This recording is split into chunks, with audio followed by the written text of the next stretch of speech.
வாழ்க்கையில் சில நேரங்களில் நாம் வெற்றி பெறுகிறோம். ஆனால் அந்த வெற்றியின் பின்னால் யார் இருக்கிறார்கள் என்பதை மறந்து விடுகிறோம். திருச்சி அருகே உள்ள ஒரு சிறிய கிராமம். அங்கு ஒரு பழைய சின்ன வீடு. அந்த வீட்டில் வாழ்ந்தார்கள் ராமசாமி, வயது 68, அவரது மனைவி மீனாட்சி, வயது 63. அவர்களுக்கு 2 குழந்தைகள், மகன் அர்ஜுன், மகள் காவ்யா. ராமசாமி ஒரு சாதாரண விவசாயி. அவரது கைகள் எப்போதும் கருப்பாக இருந்தது. அது அழுக்கு அல்ல, அது உழைப்பின் அடையாளம். மீனாட்சி ஒரு அன்பான தாய். அவள் வாழ்க்கையை குழந்தைகளுக்காக. அர்ஜுன் சிறியவனாக இருந்தபோது, அப்பா, எனக்கு புதிய செருப்பு வேண்டும். ராமசாமி சிரித்தார். சரிப்பா, வாங்கி தரேன். ஆனால் உண்மையில் அவரிடம் பணம் இல்லை. அந்த இரவு அவர் தனது பழைய கைகடத்தை எடுத்தார். அது அவருக்கு மிகவும் பிடித்த ஒன்று. அதை மறுநாள் விற்று அர்ஜுனுக்கு புதிய செருப்பு வாங்கி வந்தார். அர்ஜுன் மகிழ்ச்சியுடன், தேங்க்ஸ் அப்பா. அந்த ஒரு வார்த்தை ராமசாமிக்கு உலகமே கிடைத்த மாதிரி இருந்தது. காவ்யா மிகவும் அன்பான பெண். ஒரு நாள், அம்மா, நீங்கள் சாப்பிட்டீங்களா? மீனாட்சி சிரித்தாள். ஆமாம்மா, சாப்பிட்டேன். ஆனால் உண்மையில் அவள் சாப்பிடவில்லை. ஏன் தெரியுமா? குழந்தைகள் இருவருக்கும் மட்டும் போதுமான உணவு இருந்தது. அந்த இரவு காவ்யா தூங்கி கொண்டிருந்த போது மீனாட்சி மெதுவாக அவளது தலைமுடியை வருடினாள். நீ நல்லா வாழணும்மா, அதுதான் எனக்கு போதும். காலம் நகர்ந்தது. அர்ஜுன் இப்போது சென்னை நகரத்தில் ஒரு பெரிய ஐடி கம்பெனியில் வேலை. அவரது வாழ்க்கை முழுவதும் மாறிவிட்டது. பெரிய வீடு, கார், ஹை சேலரி. அவர் தனது வாழ்க்கையில் மிகவும் பிஸி. அவருக்கு பேரண்ட்ஸ் நினைவுக்கு வரும். ஆனால் கால் செய்ய என்றே காதலித்தாள். அவரது பெயர் கார்த்திக். ஒரு நாள் காவ்யா பயந்து கொண்டு, அப்பா, நான் ஒருத்தரை காதலிக்கிறேன். ராமசாமி சில வினாடிகள் அமைதியாக இருந்தார். பிறகு கேட்டார், அவன் உன்னை சந்தோஷமாக வைத்து கொள்வானா? காவ்யா கண்களில் கண்ணீர். ஆமா அப்பா. ராமசாமி சிரித்தார். அப்போ எனக்கு ஓகே. அவர் தனது மகளின் சந்தோஷத்தையே முதலில் பார்த்தார். திருமணத்திற்கு பணம் தேவைப்பட்டது. ராமசாமி தனது நிலத்தின் ஒரு பகுதியை விற்றார். மீனாட்சி கேட்டார், நம்ம வாழ்க்கை என்ன ஆகும்? ராமசாமி சிரித்தார். நம்ம வாழ்க்கை முடிஞ்சது. இப்போ குழந்தைகளோட வாழ்க்கை தான் முக்கியம். திருமணம் முடிந்தது. காவ்யா தனது புதிய வாழ்க்கைக்கு சென்றார். அர்ஜுன் தனது கார்ப்பரேட் வாழ்க்கையில் பிஸி. இப்போது அந்த வீட்டில் ராமசாமி மற்றும் மீனாட்சி மட்டும். ஒரு நாள் மீனாட்சி மெதுவாக கேட்டாள், நம்ம குழந்தைகள் ஹாப்பியாக இருக்காங்களா? ராமசாமி சிரித்தார். அவர்கள் ஹாப்பியாக இருந்தால் நாமும் ஹாப்பியாக தான். ஆனால் அந்த சிரிப்பின் பின்னால் ஒரு லோன்லினஸ் இருந்தது. ஒரு நாள் ராமசாமி தனது மொபைலை எடுத்தார். அர்ஜுனுக்கு கால் செய்ய நினைத்தார். ஆனால் கால் செய்யாமல் ஃபோனை மீண்டும் வைத்தார். அவன் பிஸியாக இருப்பான், டிஸ்டர்ப் பண்ணக்கூடாது. அந்த நேரம் அவரது கண்களில் கண்ணீர் வந்தது. அவர் மெதுவாக சொன்னார், நாம் அவர்களுக்கு வாழ்க்கை கொடுத்தோம். ஆனால் இப்போது நாம் அவர்களது வாழ்க்கையில் இல்லை. வாழ்க்கையில் பெற்றோர் நமக்கு வாழ்க்கையை கொடுக்கிறார்கள். ஆனால் ஒரு நாள் அவர்கள் நம்ம வாழ்க்கையில் ஒரு கெஸ்ட் மாதிரி ஆகிறார்கள். அது விதியா அல்லது நம்ம தவறா? அந்த சிறிய வீட்டில் சுவர்கள் அதேதான், அதே நாற்காலி, அதே கதவு. ஆனால் முன்பு இருந்த சிரிப்பு இல்லை. ராமசாமி மற்றும் மீனாட்சி மட்டும். தனிமை. அவர்களின் புதிய தோழன். சென்னை. அர்ஜுன் தனது ஆஃபீஸில் பிஸியாக இருந்தான். Laptop, meetings, calls.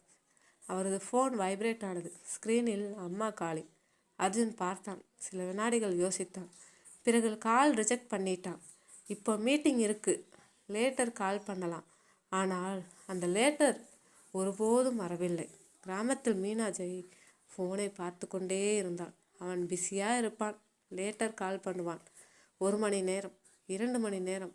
ஒரு நாள் கால் வரவில்லை. அவள் மெதுவாக ஃபோனை வைக்கிறார்கள். அவள் கண்களில் ஏமாற்றம். ஆனால் அவள் ஸ்டில் சிரிக்க முயற்சிக்கிறாள். ஒரு நாள் ராமசாமி வயலில் நடந்து கொண்டிருந்தார். திடீரென்று அவருக்கு டீசினஸ். அவர் கீழே விழுந்தார். மீனாட்சி ஓடி வந்தாள். என்னங்க? அவள் அழுதாள். அவரை ஹாஸ்பிட்டல் கொண்டு சென்றாள். டாக்டர் சொன்னார், அவருக்கு ரெஸ்ட் தேவை, கவனமாக இருக்கணும். மீனாட்சி நினைத்தாள், அர்ஜுனுக்கு சொல்லணுமா? ஆனால் அவள் சொல்லவில்லை. ஏன் தெரியுமா? அவன் டிஸ்டர்ப் ஆகக்கூடாது. அந்த நேரத்தில் காவ்யா கால் செய்தாள். அம்மா, எப்படி இருக்கீங்க? மீனாட்சி, நாங்கள் நல்லா இருக்கோமா? ஆனால் காவ்யா ஃபீல் பண்ணினாள். அம்மா, நீங்கள் ஏதோ மறைக்கிறீங்க. அவள் இமிடியட்லி கிராமத்திற்கு வந்தாள். அவள் தனது அப்பாவை அந்த நிலைமையில் பார்த்ததும் அவள் உடைந்து போனாள். அப்பா, ஏன் சொல்லலை? ராமசாமி சிரித்தார். நீ சந்தோஷமா இருந்தா போதும்மா. அந்த இரவு காவியா அழுது கொண்டிருந்தாள். அவளது கணவர் கார்த்திக் அவளிடம் வந்தார். காவியா, என்னாச்சு? என் பேரண்ட்ஸ் இப்படி இருக்காங்க. நான் அவர்களோட இல்லை. கார்த்திக் மெதுவாக அவளது கையை பிடித்தார். அவர்கள் உன்னை ஸ்ட்ராங்காக வளர்த்தாங்க. இப்போ நீ ஸ்ட்ராங்காக இருக்கணும். நாம் அவர்களை நம் வீட்டுக்கு கூட்டிக்கலாம். அந்த வார்த்தைகள் காவியாவுக்கு ஒரு ஸ்ட்ரென்த் கொடுத்தது. அதுதான் உண்மையான காதல்.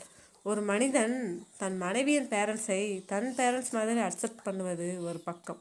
அர்ஜுன் தனது ஆஃபீஸ் பார்ட்டியில் இருந்தார். ஃப்ரெண்ட்ஸ், மியூசிக், ஹாப்பினஸ் மற்றொரு பக்கம். அவரது parents, hospital, bills, loneliness, silence. ஒரே பேரண்ட்ஸ், ஆனால் 2 டிஃப்ரெண்ட் சில்ட்ரன், ரியாக்ஷன்ஸ். அடுத்த நாள் காவியா தனது பேரண்ட்ஸிடம் சொன்னாள். நீங்கள் இப்போ தனியாக இருக்கக்கூடாது. நீங்கள் என்னோட வீட்டுக்கு வரணும். ராமசாமி இம்மீடியட்லி சொன்னார். இல்லைம்மா, இது நம்ம வீடு. காவியா அழுதா. அப்பா, நீங்கள் எப்போதும் எனக்காக சாக்ரிஃபைஸ் பண்ணீங்க. இப்போ நான் உங்களுக்காக செய்யணும். மீனாட்சி அமைதியாக அழுதாள். அவள் மகளின் அன்பை உணர்ந்தாள். அந்த இரவு ராமசாமி ஃபோனை எடுத்தார். அர்ஜுனின் நம்பர் பார்த்தார். இந்த முறை அவர் கால் செய்தார். Phone ring. அர்ஜுன் பார்த்தான். ஆனால் அவர் ஆன்சர் பண்ணவில்லை. அவர் பிஸி இல்லை, ஆனால் அவர் ஆன்சர் பண்ணவில்லை. அந்த ஒரு மொமெண்ட் ஒரு அப்பாவின் இதயம் உடைந்தது. ராமசாமி மெதுவாக சொன்னார். நான் அவனை ஃபஸ்ட் டைம் ஸ்கூல் கொண்டு போன நாள் அவன் கையை பிடிச்சு நடந்தான். இன்று நான் அவன் வாய்ஸ் கேட்கக்கூட முடியலை. அடுத்த நாள் காவியா ஒரு முடிவு எடுத்தாள்.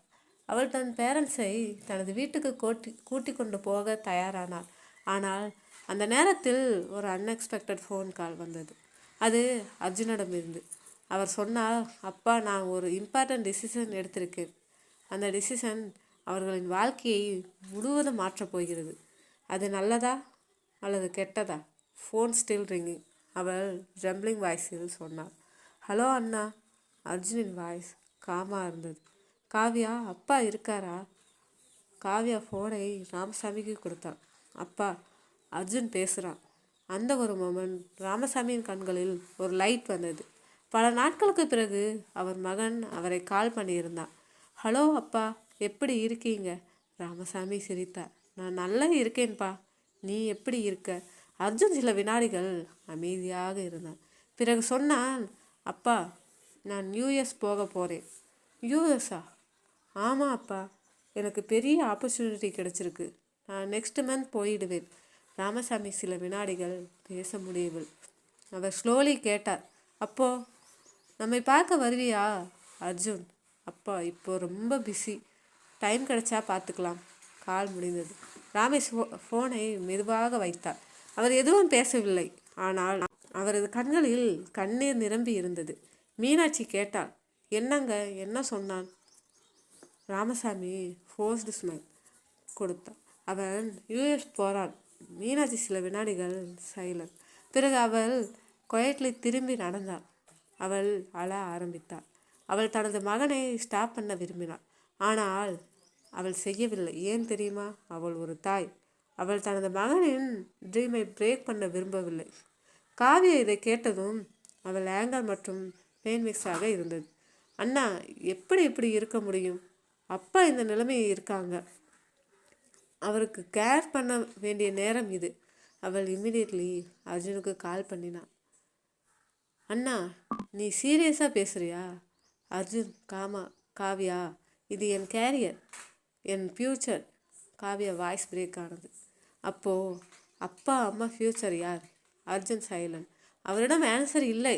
அந்த இரவு காவியா அழுது கொண்டிருந்தார். கார்த்திக் அவளது அருகில் வந்தார். அவர் மெதுவாக சொன்னார், காவியா, லைஃப்பில் எல்லோரும் சேம் மாதிரி இருக்க மாட்டாங்க. ஆனால் நீ டிஃப்ரெண்ட். நீ ஒரு நல்ல டாட்டர். உன் பேரண்ட்ஸ் லக்கி. அவர் அவளது கண்ணீரை துடைத்தார். நாம் அவர்களை ஒருபோதும் தனியாக விடமாட்டோம். அந்த வார்த்தைகள் காவியாவின் இதயத்தை ஹீல் பண்ண ஆரம்பித்தது. அது தான் உண்மையான காதல். பெயின் இருக்கும்போது அருகில் நின்று ஸ்ட்ரென்த் கொடுப்பது. அந்த இரவு ராமசாமி தூங்கவில்லை. அவர் சீலிங்கை பார்த்து கொண்டே இருந்தார். அவர் நினைத்தார், அவன் ஃபஸ்ட் டைம் அப்பா என்று அழைத்த நாள், அவன் ஃபஸ்ட் ஸ்டெப் நடந்த நாள், அவன் ஃபஸ்ட்டு சேலரி வாங்கிய நாள். அந்த மெமரிஸ் எல்லாம் இப்போது டியர்ஸாக மாறியது.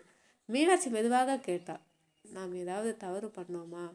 ராமசாமி இம்மீடியட்லி சொன்னார், இல்லை, நாம் அவர்களுக்கு லவ் கொடுத்தோம், அது போதும். அடுத்த நாள் காலையில் காவியா ஒரு முடிவு எடுத்தாள். அவள் தனது பேரண்ட்ஸிடம் சொன்னாள், நீங்கள் இப்போ என்னோட வீட்டுக்கு வரணும். இந்த முறை ராமசாமி ரீஃப்யூஸ் பண்ணவில்லை.